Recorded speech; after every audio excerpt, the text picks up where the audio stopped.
It's been a long, productive day. We've been talking with members from across the conference and making sure that everyone's concerns are addressed and their questions are answered. And it's been a good day. We're in a good place right now. This is the legislative process. This is exactly how I think the framers intended for it to work. We feel very good about where we are, and we're moving forward. So we're going to deliver the big, beautiful bill, the President's America First agenda, and we're going to do right by the American people. This is going to be a great thing for the country. Look forward to moving it forward. We are here today, united as House Democrats, to make clear to the American people that every single House Democrat will stand up for your health care, stand up for your Medicaid, stand up for your Medicare, stand up for the Affordable Care Act, stand up for nutritional assistance for our children, our seniors, and our veterans. Stand up for our hospitals. Stand up for our nursing homes. Stand up for our community-based health centers. And stand up against massive tax breaks for GOP billionaire donors. And that is why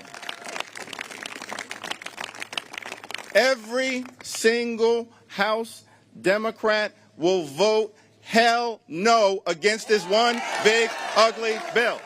Thank you, Mr. Speaker. Republicans stand ready to deliver H.R. 1 directly to the President's desk for his signature. Late last year, the American people rallied en masse behind the Republican vision for a renewed nation. A nation no longer blighted by the cataclysmic failures of the previous administration, a nation primed and ready to enter the golden age. One of the many strong reinforced byproducts of our Republican vision is the One Big Beautiful Bill Act.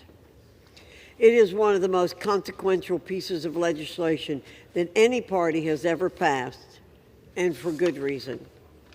The provisions interwoven in this legislation are monumental. They are what the American people voted for in November. Historic tax relief for working families, massive investments to secure our nation's borders, capturing generational savings, slashing waste, fraud, and abuse in government programs so that they may run more efficiently for those who truly need them.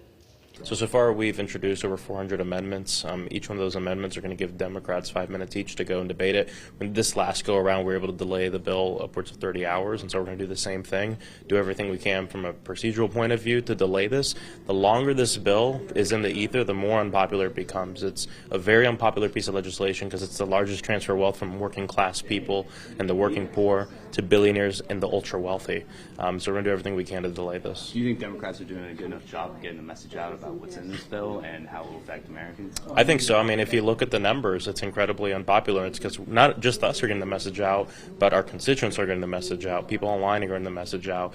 And what this bill is also greatly dividing the coalition Donald Trump built during his campaign based off of a lie that he would help working people, but he's doing what we knew what he would do. He's helping billionaires and the richest Americans. Mr. President, it's been a long road to get to today.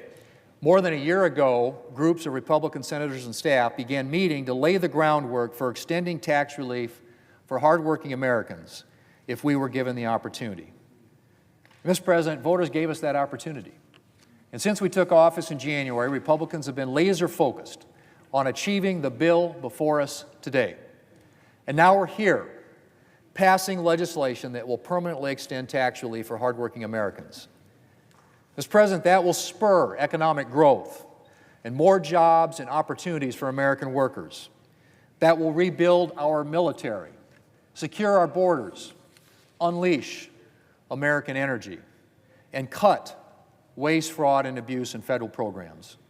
With this legislation, we're fulfilling the mandate we were entrusted with last November and setting our country and the American people up to be safer, stronger, and more prosperous. Questions for everybody, but before I do, I have a question for you, Madam Chair. I'm just reading some of the. This is a post from Fox News saying that Andy Harris, who's the our colleague, the head of the chair of the Freedom Caucus, has said that he will vote no on the rule when this rule comes before the full committee. He said that he'll vote no on the rule for the big, beautiful bill. He said that I don't think it's going to be in the next couple of days, but it's going to have to be a compromise between the House and the Senate, basically saying we're not there yet.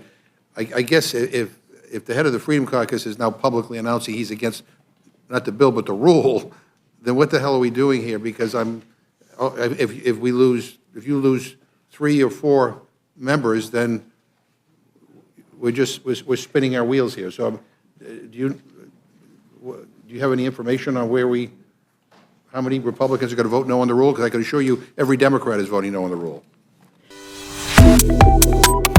Subscribe to Oneindia and never miss an update. Download the Oneindia app now.